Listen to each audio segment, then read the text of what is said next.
Hello, everyone. Welcome back. We are on day 4 of our Q3 Trends Workshop, Future Focused Leadership. We are talking navigating market trends and economic shifts in Q3. My name is Krista. This is my first time joining you guys live. You've been with Kelly all week. I am here with Deepak. We are both members of the Business Advisory Leadership Team. I am our Director of Marketing. Deepak is our VP of Operations. I'm going to let him introduce himself. I will introduce myself, and then we'll jump in with our agenda for today. All right. Thank you, Krista. I'm excited to be with you guys. Today and talking through these market shifts and really what you can do in your business. And before we get going, I just want to share a little bit about myself. I am our VP of Operations. I've had 20 years of experience in operations, various aspects of it. and all I live and breathe is trying to get results for our clients. We are really focused on making sure that everything that we give to you this week and what we give to our clients is all about getting them results. And results come from running operations that are going to basically drive to the quickest amount of results in the shortest period of time with the littlest amount of effort. And that's really what I focus on with our team and with our clients every single week, week in and week out, to make sure that we can make a bigger impact in the world. We love what we do here. Chris and I are so excited to be able to share with you, the insights that we have today and talk more about how you guys can do those things in your business to get even better results. Absolutely. Yes. And I'll just give a little introduction. I have been in the marketing world for about 6 years. I started doing marketing for a traditional newspaper company. Then I moved into digital marketing for e-commerce, prom and bridal in the fashion industry. And now I am here. It's almost 4 years that I've been on the team. So I have been supporting Kelly and the business advisory team through all of our social media efforts, our launches, our email marketing, and all of the things. And I absolutely love everything copywriting and brand building and really bringing your message to the market and getting more people to see it and hear it and feel the energy of what you want to bring and how you want to show up in the world. So yeah, we are super excited to be here today. I think it's the perfect dynamic duo because we've been talking a lot about front end messaging and what your messaging really needs to look like and how you really need to show up in Q3 to break through all the noise that's out there and really speak to and reach an elevated avatar. And we've also been talking about a lot of back end structure, pricing remodeling, offer redevelopment, thinking about how we serve our clients. And so I feel like you've got the perfect pair today to support you with just those things. So we love taking questions. Make sure you are sharing them in the chat as we go. We'll definitely leave time for that towards the end of this. But I want to just give you guys a quick overview of what to expect from today. First off, if it is your first time joining us and you have not yet taken our 2024 business health check, now is going to be the time to do that. We're actually going to give you about 3 minutes on the clock to complete that in just a second. But why is this important? I think a lot of times we just go through the motions of running our business every day and putting out this fire and putting out that fire and doing what feels the most urgent. And we need to take that second to pause and reflect on all of the different aspects and how they work together and really analyze what is going to be the core area that I can take 1 to 3 specific actions that are going to move the needle for me. So this kind of gives you that opportunity to slow down, take a breath for a second, assess what you have going on, and take away some things that maybe you didn't even realize need to be revisited in your business. So we'll give you an opportunity to take that in just a minute. And then we want to go through some of the core questions that we ask you and really dig a little bit deeper. I think there's a handful of questions here that when you really understand the why behind why we're asking you these questions and what you can do to really optimize and move forward, it's going to be super eye-opening. So we want to take the time to just kind of go through some of these questions with you. And if you have insights or takeaways as you're going through that, please share them in the chat so we can see and support you. We're going to offer you an opportunity to chat with our team one-on-one on specific strategy. We've seen a lot of questions coming in through the chat over the past couple of days about, should I still be launching this? Is this still a good price point? Should I go with my feeder first or my flagship? And it's really hard to give a one size fits all answer to that, depending on where you are in your business. So we want to be able to support you with a customized strategy that makes the most sense for you. And then finally, we are going to share replays from the rest of this week if it's your first time joining us and you need to catch up because it was an amazing session. Kelly really delivered the value. She talked through a ton of different areas where you need to pay attention to if you want to survive and thrive this season. So we will give you that opportunity as well. So Deepak, before we jump into the health check, is there anything you want to add to that? I would just echo what Krista just said, which is so many times we find ourselves trying to do 100 different things. That's not what it is. It's really about really understanding what are the few core things that you need to be doing right now that you need to put your full focus into to be able to drive your business over the next 90 days. Because when we're really clear about that, what we find out is like one thing, there's about 150 actions behind it. So we try to tell ourselves there's 100 things to do because we want to feel like we've got this comprehensive list. But really one solid action is going to take 150 different actions to be able to get to the result. So please give yourself the time and the space, because that's really what it's about, is getting to understand what is just the fewest amount of things that you could do to get to the most massive amount of result and next level result in your business. 100%. All right. So we are going to give you about 3 minutes to do this. Once the 3 minutes is up, if you still have to go through and complete it, feel free to do that behind the scenes, but we'll jump back in with some reviews, some insights, some takeaways. So I'm going to start that timer and give you guys some time to actually pull that up and go through it now.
There we are.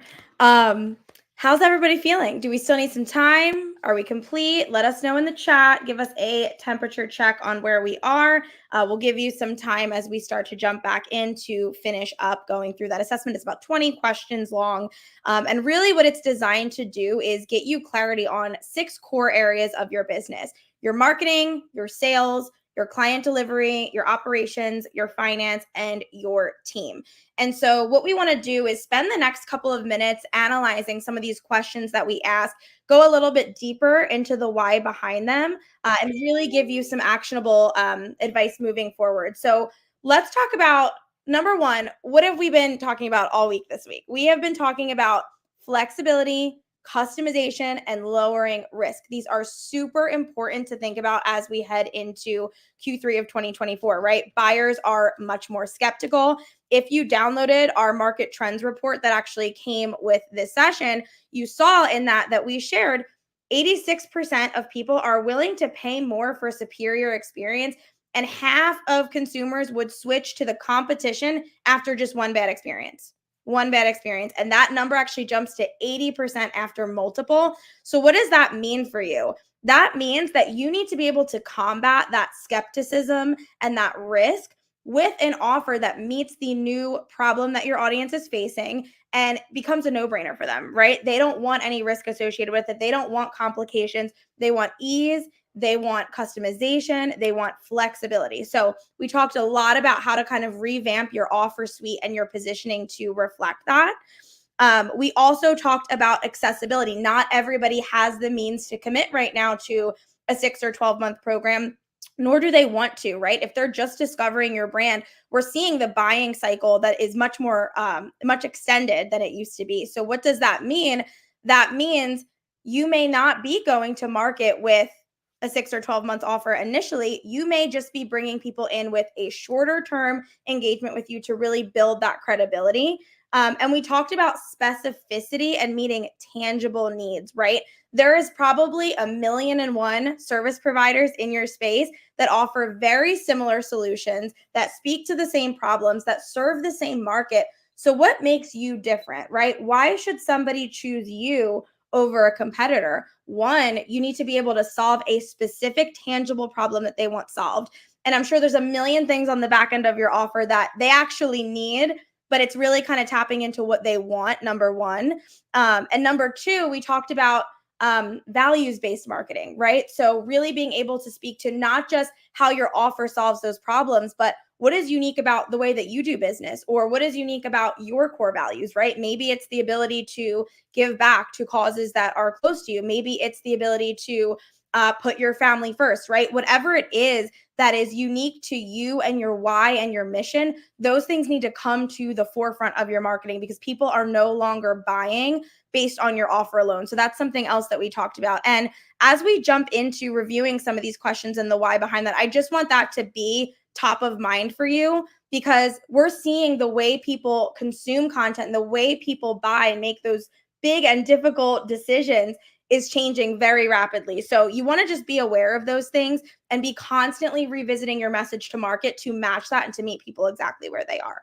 So we're going to jump into some of these questions. How are you guys feeling? I want to see some takeaways in the chat based on your assessment, based on the results. And by the way, if you did not get your results yet, they should be landing in your inbox in about 15 minutes or so. So you'll actually be getting a scorecard based on where you scored the lowest, and you'll be able to see specific resources based on that. So that's really exciting.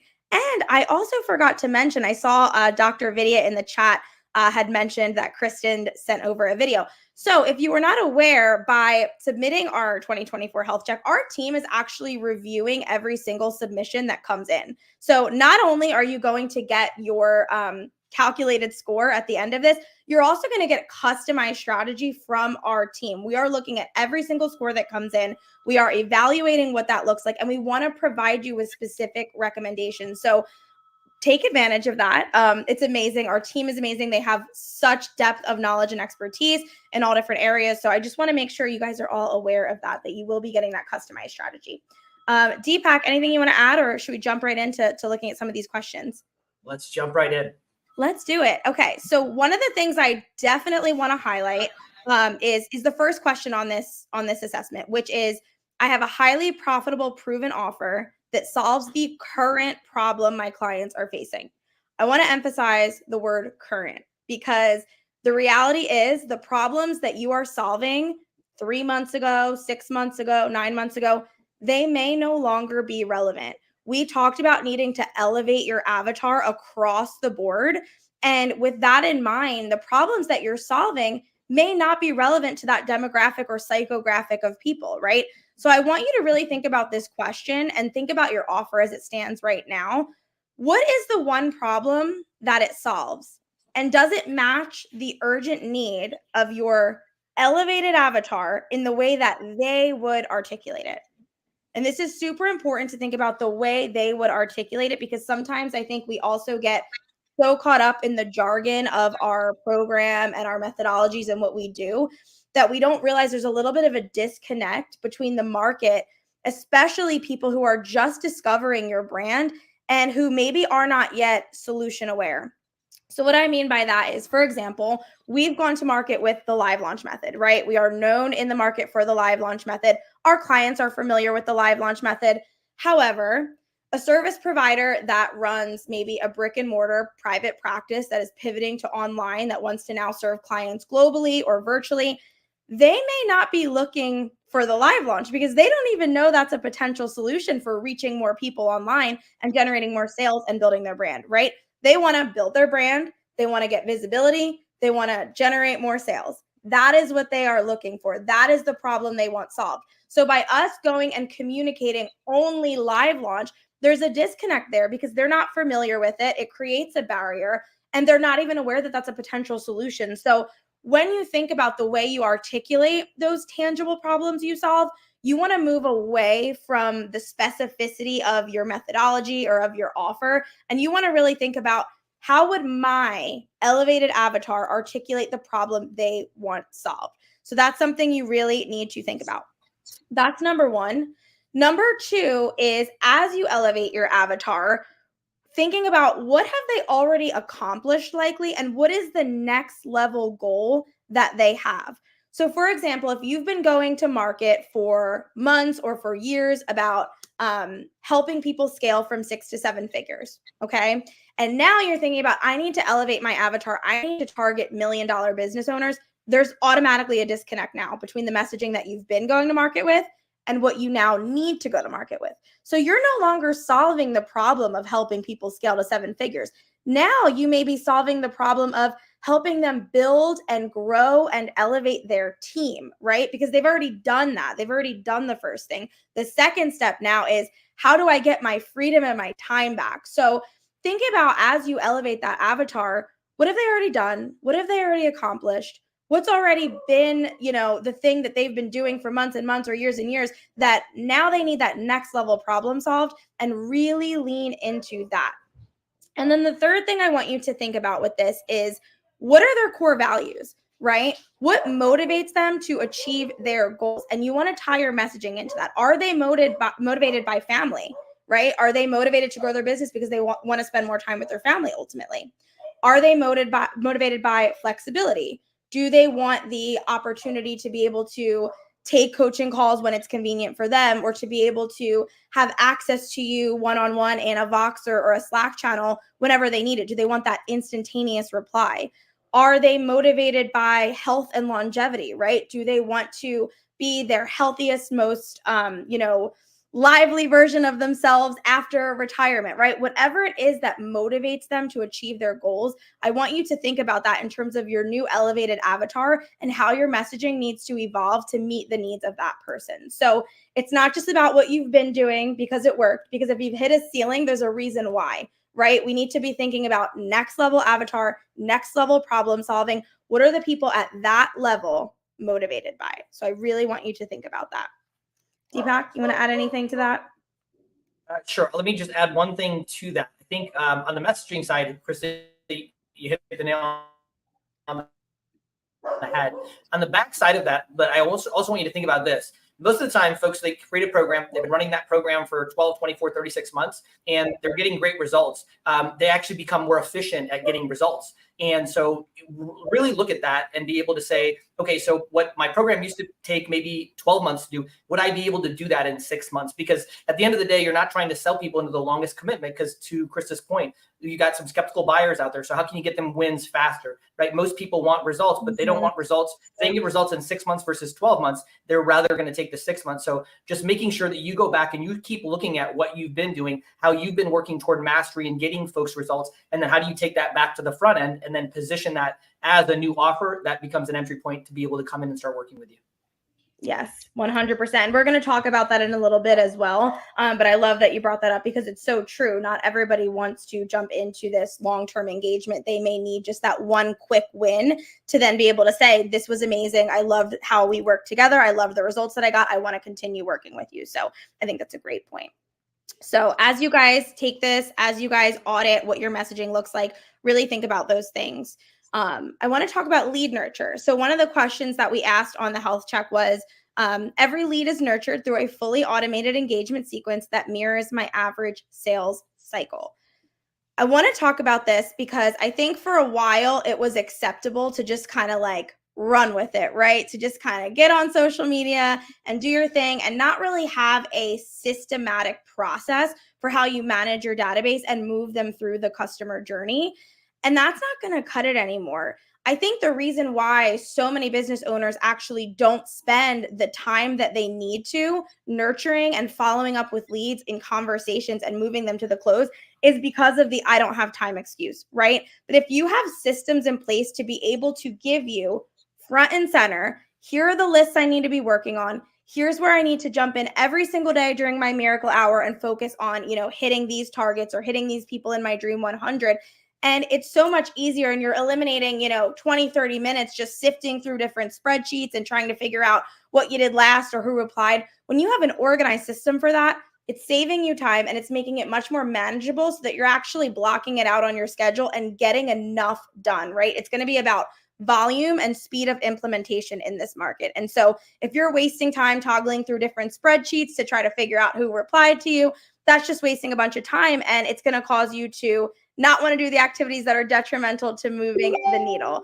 And so your actual engagements with ideal clients, with potential leads, those don't have to be automated. They definitely can, right? You can set up, automated sequence emails. You can set up nurture sequences. You can set up, text broadcasts. All of those things are great and they're going to help you and save you time. But at the end of the day, you cannot rely fully on automation alone to do that heavy lifting for you, right? People want personalization and people want real relationships and human connection, especially in this market where everything is driven by AI and technology and automation, right? And so Kelly uses the term scalable intimacy. I love it because I think it's so true. How do you make time and make space in your calendar to do those things that aren't scalable, but in a scalable way? And the way that you do that is with the right systems, the right technology, the right workflows in place to give you exactly what you need when you need it so that you can just jump in, do what you got to do, and get on with your day, right? You're never going to be able to fully replace the human element that is required, especially when it comes to high ticket selling. People want to connect with a human, but there are things that you can automate to make that process easier for you. So I want you to think about that. If you're somebody who's kind of just like flying by the seat of their pants, not really investing in the right systems or tools to get things done, where is there opportunity for you to really streamline and eliminate so much of the waste that we spend just trying to figure out where to go or what to do or who to reach out to? So I want you to think about that. How many of you feel like you're kind of all over the place with that? And how many of you feel like you have that dialed in system for automation where you have a database that you're managing super smooth, you're hitting them all the time, the leads aren't going cold, you're not forgetting to follow up with people? I want to kind of gauge where everybody is. So feel free to share in the chat. Deepak, I know systems and operations are your thing. Anything you want to share? I would just say, it's all about being productive, right? I think we all know that every headcount ad that we throw onto our payroll, it's the biggest bucket that we have as far as, this team that we're paying, and the value that you're paying for is the high quality interaction they're having with leads. It's not figuring out which leads to interact with, right? That becomes really wasteful activity. So what Krista is alluding to is just making sure you've got a clean process and you've got a system so they show up and they actually are just going into those high quality interactions. The minute you're trying to stay organized with a system that requires you to start sifting through and figuring out there's time being wasted, it's a lack of productivity. Now you're hiring a second person to get the same level of high quality interactions out. And that becomes, just a bloated level of payroll, and then doesn't leave you much on the bottom line. So it's so critical right now, especially, as we're talking about this. A couple of years ago, it was okay. You could manage with a spreadsheet and some very makeshift processes. Today, because of just where we are, it's so important that you have that in place, even depending on wherever you are in your life cycle of your business. It's really important that you have that from the beginning, because you want to be very productive. You want to be able to have those high quality interactions, but you don't want to have a bloated level of payroll. Absolutely. Yeah. And Kelly touched on that this week, consolidating costs, right? What systems can you consolidate or eliminate to make more space for the ones that are actually going to move the needle for you? So totally agree with that. I love it. Awesome.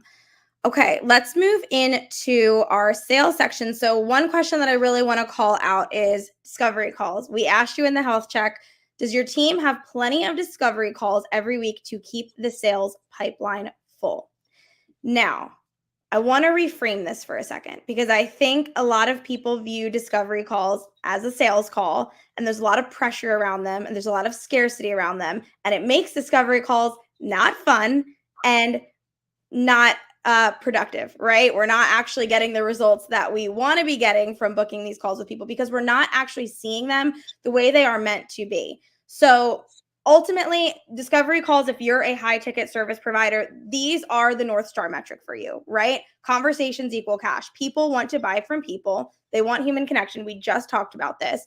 And so these are going to be a really integral part of your sales process and actually building that rapport and relationship, being able to qualify, and then setting them up on a consultation.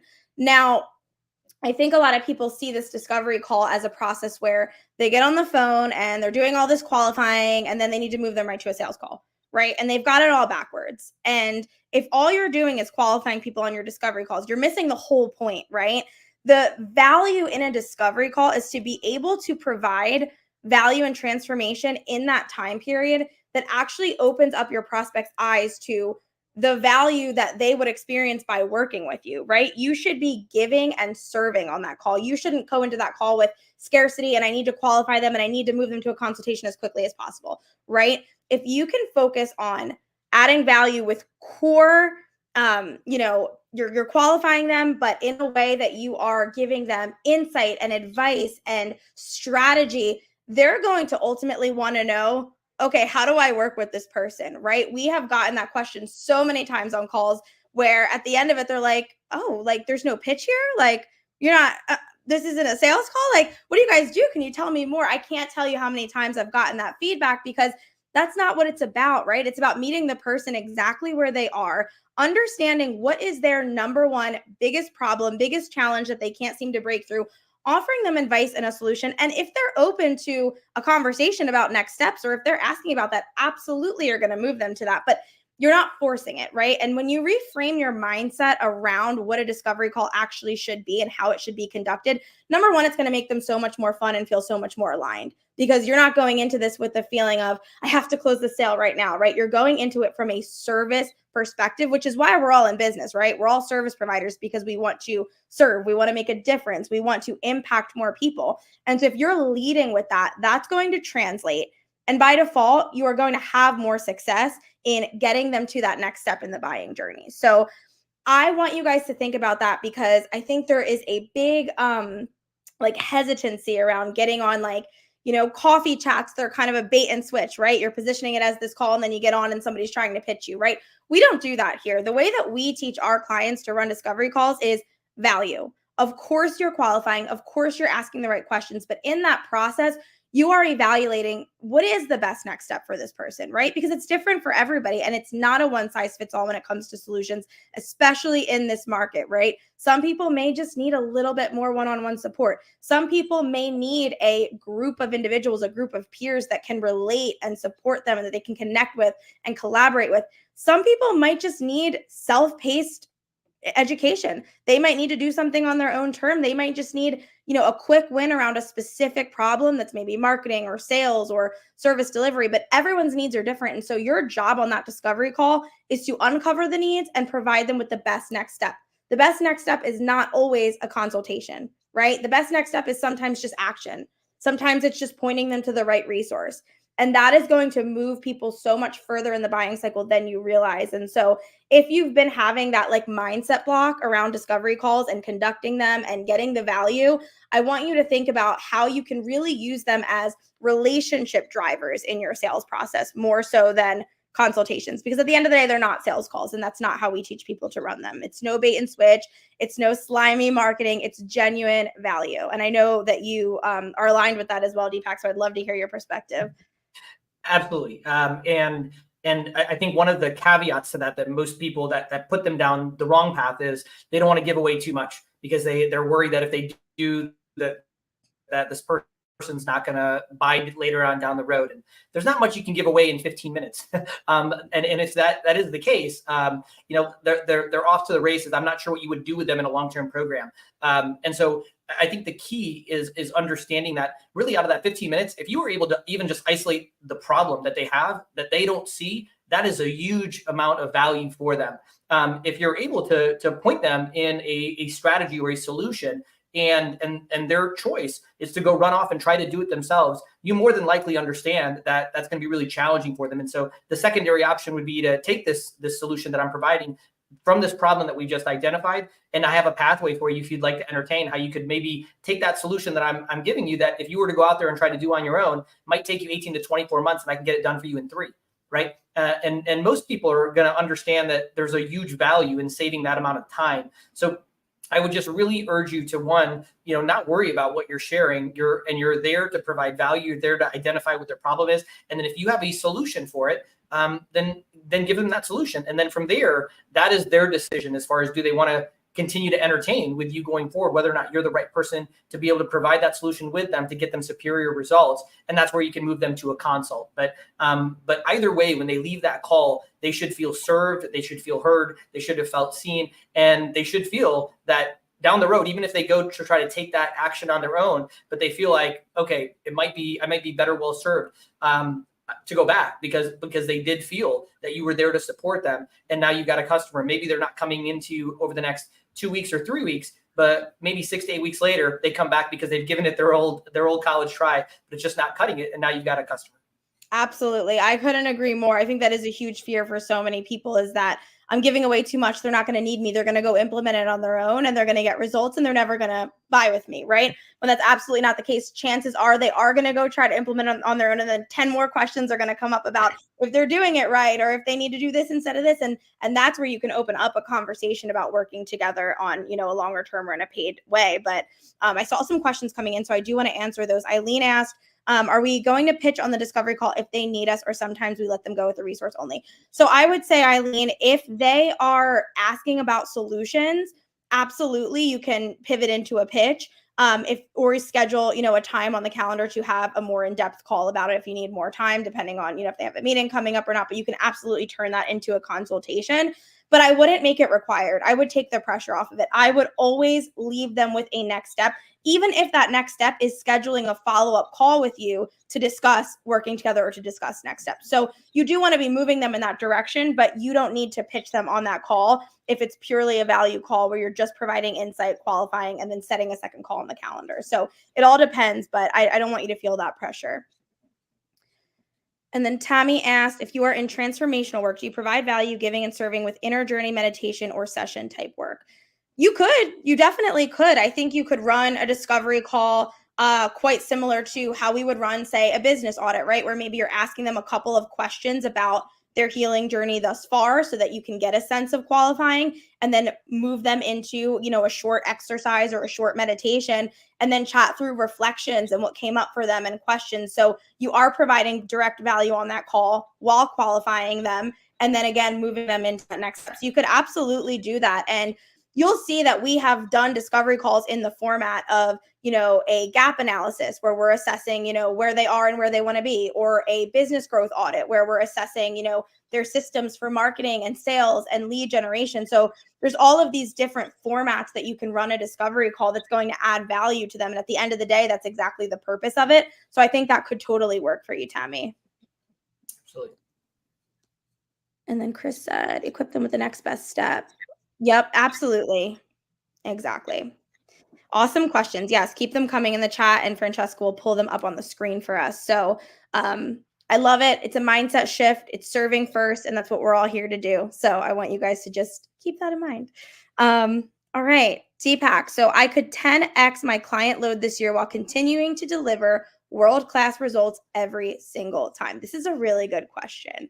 I love this question. Yeah. I don't think a lot of people think about it. Yeah. And so I actually ask this question a lot because I think it's really telling. And I want you to think about this, as you're sitting there, let's just say on average, you get maybe 3 new clients every single month, but now you're going to get 30.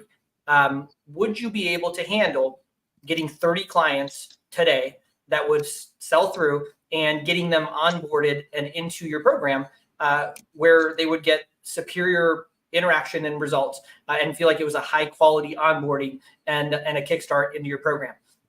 I want you to really think about that because most people, they don't have the automations there. They don't have the sophistication in scaling, bringing people into their program. And what that actually does is it prevents them from actually taking the steps to go get 30 clients this month because they're worried I've already got all of these clients over here. If I were to get 30 more today, how would I ever handle that? And secretly, they sabotage themselves, or they run even slower than they'd like. They want the revenue, they want the growth in their business, but then they're really worried about how would they fulfill that work and what would that mean as far as the quality that people would receive. And so I really want you to think about that. Because the key to that is really being clear around how does this customer's journey look like from the beginning all the way till the time that they swipe their credit card and come into your program, and how can you scale that where they still feel the support that you'd like them to feel individually and personally, but in a scalable way. And when you do that, that gives you this ability now to relax, knowing that your folks are taken care of through that initial journey. And now, when you're doing large scale conversion events like we do with Live Launch, and we're bringing in 30, 40, 50 people over a short period of time, we know those people are taken care of because we've got the systems and the processes set up on the front end to make sure that that high quality experience that we used to do long ago, one-on-one, is now scalable and has the same level of impact, if not better. Absolutely. And I just saw Chris asked a question in the chat. 15 minutes is elite for a discovery call. What are the core info items you are asking for? Readiness, revenue, what? So I think it's a combination. It's all going to depend, obviously, on the offer that you go to market with and what qualifications are unique to your specific offer. So, for example, in our world, we want to assess, number one, are they the type of business that we work with, right? So what kind of business do they run? Are they a coach, a consultant, a service provider in any capacity? And where are they in terms of annual revenue, right? Are they at the mid 6-figure mark? Are they at the 7-figure mark? That's going to determine for us what program is best suited for them. Are they just getting started and they need, kind of a jump start? So those are unique to our offer. So you're always going to want to assess qualifiers that are unique to your offer and how you can support them and if they're qualified for that specifically. But I think it's also important to look at the 6 pillars of qualifying. So what historical buying decisions have they already had, right? Have they made previous investments in their relationship, their health, their business, the scope and the need? So is this person's goal one that you can actually support? Are they looking for you? Their decision-making power, right? Are they the person that's going to sign on the dotted line, or do they need to have another conversation? Proximity, how can you get in touch with that person? Are they responsive here or there? And just the value, right? People buy based on value. So what is the quality of the conversation that they're having, right? What is the mindset? Do they psychographically fit the type of buyer that you want to work with, or do they have some mindset issues that maybe are going to be a lot more difficult for you to serve? So you want to be thinking about that as well. So I think it's a combination, Chris, of what is qualified in terms of working with you, like where do they need to be in their business, their health journey, their book writing journey, whatever it is that you support with. And then can they make the decision? Are they financially qualified? Do they have a track record of making investments in themselves in the past?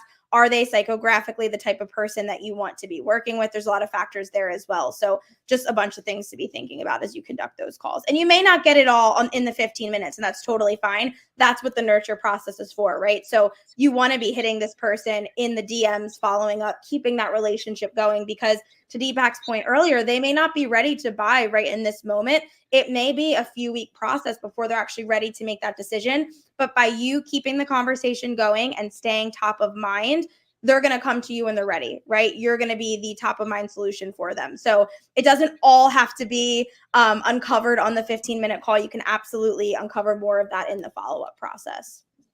Absolutely. And I would just say with one more thing, Chris, is just making sure you're really clear on what makes a successful person in your program, because that is the most important thing. So many times I've seen folks bring people into a program, warm body, if you will, that isn't necessarily the right fit. And what you'll see happen time after time is that one person that comes in takes the effort of 3 new clients because they weren't the right fit. Meanwhile, it strains the entire team. And then you get your own coaching staff, your own team will burn out much more rapidly. They will be very unhappy because they're trying to put a square peg in a round hole. So I think just making sure you're very clear on what those characteristics of success are in your program, and that is part of what you're doing within your discovery call as far as the qualification process. Totally. And before we jump to the next question, I want to invite all of you to schedule a call with our team because we practice what we preach, right? We are not here to try to sell you something that you're not ready for or try to convince you to buy a program that you weren't interested in, right? You're here for a reason. You're showing up to these sessions for a reason. You want support. You want to know what's working. You want to know how you can grow and be a better, stronger business owner in this next season, right? That's why we're all here. And so our team is here to support you in doing just that, right? We are here to assess what you have going on, what challenges have come up, what you can't seem to break through, and provide you that best next step. If you want to talk about working with us, absolutely, we'll have that conversation, but it's not what we're here to convince you to do. So I do want to encourage you all to book a call if you haven't yet. Our team is incredible. I cannot vouch enough for the expertise that they have and their ability to support, dozens of clients across so many different industries. So if you're wondering, how does this specific thing apply to me? Or I realized that I got this result in my health check and I don't know what it means for me next, right? I don't know where my next step is. Talk to our team. They're going to be able to give you that specific one-to-one insight that we can't give you on this call because truth is everyone's business is different. Everyone's audience is different. Everyone is showing up with a different business model, different life circumstances, right? Different time commitment ability to be able to work on actually growing and scaling. So we want to give you action steps that make sense for you. So book a call if you haven't yet. It is absolutely no obligation. 15 minutes, you're going to get extreme clarity, and I can't recommend it enough. So definitely do that. I saw Francesca put it on the screen before. It's in the chat as well. So feel free to just click that and schedule a time. Our team is actually, we don't do this often, but we're opening up slots over this weekend because we know a lot of you are catching up on replays, binging through sessions 1 through 3. And so if you are slammed and booked and busy during the week and you only get on a call over this weekend, we do have a couple of hours allocated on Saturday and Sunday to take calls. So this is a great opportunity to have a conversation with us while you're in the right headspace, right? And you're not distracted by a million other things going on in your business. We can really sit down, laser in, and help you get extreme clarity in a really short amount of time. So definitely take advantage of that over this weekend. All right, next question. So I have a clear ascension model that leverages retention, renewals, and upsells to maximize lifetime client value. This is important to think about. Skeptical buyers, right, Deepak? Absolutely. And so, one of the things I always say is the minute that you bring in a new client from day one, they should already be into their renewal journey. And so I want to ask you that question. Do you have your customer's journey mapped out and have their journey to renewal starting from the day that they actually start in your program? Because whether that's 12 months or 6 months from now, you really need to think about that because all of this is engineering it. And it's really understanding where your client or your customer, where they are on day one versus where they are 3 months in, 6 months in, all the way till, let's say, 12 months, if that's the renewal point, and really understanding how you need to meet them in that moment to be able to address concerns, get them the results they're looking for, and then making sure that you're hitting the timelines that you've promised as far as what happens in your program. And then you can very clearly understand if you're on track or if you're off track, right? If by month 3, they should have X, Y, and Z completed within your program, but they do not, now you're off track. And now there's a level of unique interaction and customization to get them back on track, because ultimately you'll lose them in that renewal, down the road. I was speaking to a client of ours here just a week or so back, and they were asking about how do I map this out? How do I really start? And and they had a 12-week program, and it was all about certification, right? At the end of the 12-week, you were certified. First question I asked was, well, what percentage make it through the 12 weeks? They didn't know that answer. These numbers are so important. Your retention or your churn, right? Your churn or retention, same thing. It's just the alternative. It's really interesting to know what that number is. And it's important, and knowing when does that churn typically happen, because that's a touch point that you need to create. But for this individual, I asked them, they didn't know what it was. And so I said, how are you guys doing the meetings? It was on Zoom. And so the question that I asked from there is, okay, so if it's on Zoom, you should be able to have attendance. So you should be able to look at the last 3 cohorts, because it was a cohort-driven class, to be able to use some data to understand where the drop points are. Where are these people dropping off that never complete the certificate? And now you've actually got some data to be able to start mapping out what your customer journey is based on where you're seeing the drop off, to then be able to get to a higher level of people completing the course and getting certified.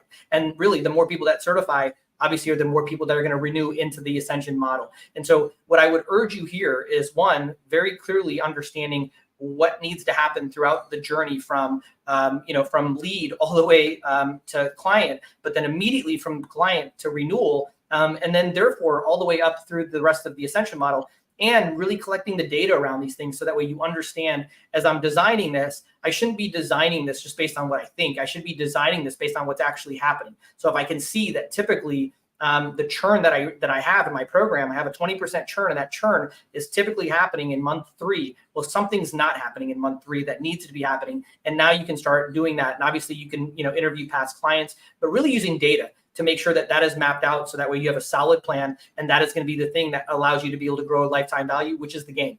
The game that you're playing is lifetime value, because the minute that you have a very strong, high customer lifetime value, you have so much more that you can invest on the front end of the business to be able to capture those clients and then keep them with you for life. For sure. And another thing I want to add to that, Deepak, is that your entry point may evolve as the market is evolving, right? You may have always viewed your, ascension path for clients as they come into my flagship and then they upsell into my higher tier program, where now, like we've talked about all week long, they may need a lower risk, shorter commitment from you before they actually decide to even up level into your flagship. So thinking about how you kind of reframe the client journey as they come into your program, and what that entry point looks like based on an individual's specific needs, and where you can get them unblocked and get them results the quickest so that they are more inclined to, renew with you, refer their friends, upsell, all of those things. So super important. Absolutely. Awesome. All right. The next question I want to highlight is, I have identified my highest profit offers and have prioritized my marketing campaigns accordingly. Yeah. And so I think most of us intuitively know what we want to sell, because it's the easiest lift for us to fulfill, and it's got the highest take home, right, in what the investment is. But do we really know? And that's the question that I would ask here is, do you really know what your profit margin is? Have you calculated based on what the fulfillment time is, based on everything else that goes into delivering? So you're really clear on what the profit margin is, because most time we have this idea that this is the thing we should be selling, but we don't necessarily have all of the math fully baked out to understand every time I sell one of these, I make this amount. We think we're making the investment, but obviously it's less the expense. So it's just being very clear about understanding that, because only from there, then can you start to refine the offer to actually drive further profitability. Like an interesting conversation that I had lately was with looking at how many sessions to offer, right? That's something that you have the capability of looking at within your program. And so if you look at offering, let's just say 2 sessions a month for the course of 12 months, that's 24 sessions. And if you could deliver that same level of value in a more concentrated level of interaction, let's say 2 3-hour sessions throughout the year, which one would be more valuable? Well, if you think about it, right, you've got 24 sessions versus that are an hour a piece versus 6 hours. And so you definitely have less hours for fulfillment. You can get more impact there. The other thing I want you to think about, though, is because when you really start adding up cost, you have to add into the detail. The detail is the buffer time, right? And we all know that we need to put some buffer time on the front and the back of meetings to make sure that we are able to, take a break in between sessions, be able to take down session notes, do all the things in between. But you think about that, that's 30 minutes. Let's just say if you've got 15 minutes on the front and back of these things. And so if you got 30 minutes there times 24, that's a huge amount of hours versus I think it's 24 when I did the math on this. It's 24 hours worth of, 10 hours, I think it was worth of buffer time, versus if you just did what we're talking about, 2 3-hour sessions, it's just 15 minutes, 15 minutes, 15 minutes, 15 minutes. That's 1 hour. And so you just shaved off a ton of time that was really dead time. There was no value being created there for your clients. It was some time for your team to rest in between sessions, be able to get themselves organized and prepared before they met with the client. But those are the things that really need to be looked at when you're really trying to dial in the profitability of your offer to make sure that it truly is getting the best results the quickest, but at the same time in the most profitable way. Absolutely. I saw Tammy ask, what is CSAT and NPS? So this is going to be your customer satisfaction score. So how satisfied are the customers with your services? And then your NPS is your net promoter score. So how likely are they to recommend your product to a friend? So it really measures loyalty and satisfaction. So that is going to be, and so thinking about, are you actually gauging how satisfied your clients are with the work that you're doing together? Super important. Absolutely. And it's really easy to do. I think, those acronyms, if you're unfamiliar with them, they may seem complicated, but they're not. It's just customer satisfaction, net promoter score. And it's literally the question that Krista just noted off, which is how satisfied are you with your experience with XYZ company, or how likely are you to recommend XYZ company to a colleague or friend? That's it. If you ask those two questions to your, to your clients, to your existing customers, and obviously you're measuring that on a regular basis, you're going to keep a really close pulse on if the things that you're doing are actually translating into giving them a great experience, making sure that they're able to, feel comfortable bringing other people into your program as well. Absolutely. All right, we've got two more questions that I want to highlight here before we wrap up today. And one being, I have scheduled rhythms for strategic planning with my leadership team over the next year. We do this quarterly, and Deepak, I would love for you to speak to the importance of this, because I think not a lot of people actually, like we talked about in the beginning, slow down for a minute to speed up, and it's a game changer for your business, and it's a game changer for your team internally too. So I would love to kind of hear your perspective here. Absolutely. And I'll say this, I did strategic planning at an $850 million company for quite a number of years. And it was interesting because it was chaos even there in how it was done, because most people think strategic planning, if they even choose to do it, which you're ahead of the game if you're choosing to do it, but is just sitting down and trying to figure out how to make more money. And that's not necessarily it. Obviously, we want to make more money, but we want to do so and improve quality, improve productivity, and improve all the things at the same time. So one of the things that we do, and so Krista just said, we do this quarterly with all of our clients. Ours is our Q3 quarterly strategic planning is coming up this upcoming Tuesday. The way that we do this is similar to how we onboard clients. We bring clients in, we onboard them, and they complete a very thorough business assessment where they're actually looking at all of the areas of their business, from their sales to their marketing, to their team, to their finance, to their operations. And we're going deep into the data, understanding how it's actually operating. When they do the quarterly strategic planning, it's the same thing. And so if they haven't done that in a while, they go back through it, because we can't really understand where we want to surgically make changes over the next 90 days without really looking backwards and understanding where they are, where they've been. And so with you, I would encourage you to take time to stop, and this assessment's a great start for you to reflect on where you are and where you've been. But it's about really understanding your numbers. It's about understanding where you are from a marketing perspective, from a cost of acquisition perspective. It's about understanding on the sales side how you are converting all the way from lead into your discovery calls, into your consults, and obviously into your new clients. When you understand all those things, you start understanding how to get surgical, because like I said earlier, it's just a few things that you want to focus on, because those few things that are the right things, those are the things that are going to make the biggest difference, because it's not about the activity. It's about really, really targeted activity that's going to be able to get the results. So once our clients go through that business assessment, we spend time with them doing a lot of reflective exercises, asking them a lot of questions, so that way they can understand what needs to change from the last 90 days to the next 90 days to be able to get them to their goals. And then obviously we walk them from that point to designing the best plan with the fewest amount of activities, and then we send them out the gates. But it's really important that you take the time to really give yourself the ability to think about where you've been and what you've been doing, what's not working, what has been working, what new skills you need to develop, what's going on in the market and the economy, which is great that you're here thinking about these things, and how do I build that into my plan? Because you can't build in a silo without really thinking about what the environment looks like.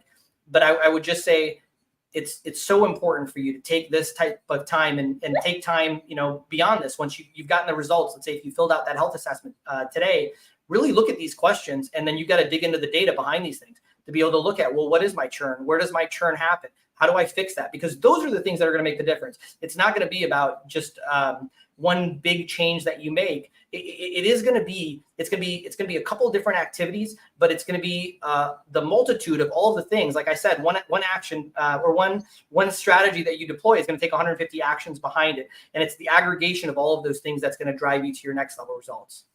Absolutely. And I think it's just important to emphasize it's not about doing 100 things across 100 different areas of your business. It's really lasering in on what is going to be the biggest needle mover and how can you get there with the least friction, with the least amount of time, with the highest level of results. So I just want to emphasize that because I think sometimes we're inclined to take on more and more and just build the to-do list because feeling busy is not actually productive, but sometimes we feel like it is. So definitely important to reflect on that. How can I move the needle in just a few short, but really powerful, impactful things?